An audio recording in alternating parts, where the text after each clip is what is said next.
కాల్పుల విరమణకు సంబంధించి అనేక రకాలైనటువంటి ప్రయత్నాలు జరిగినాయి ఇజ్రాయెల్ హమాస్ మధ్యన. దాంట్లో అరబ్ దేశాలు ఇన్వాల్వ్ అయినాయి, ఖతార్ ఇన్వాల్వ్ అయింది, రష్యా ఇన్వాల్వ్ అయింది. రంజాన్ మాసాన్ని పురస్కరించుకుని అన్నా కూడా కాల్పుల విరమణ జరగలేదు. ఇప్పుడు కథ మారుతోంది.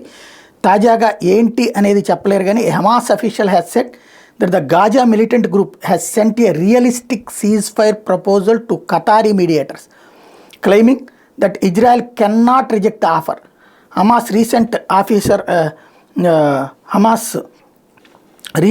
officer for a ceasefire in Gaza is so realistic that the enemy cannot reject it.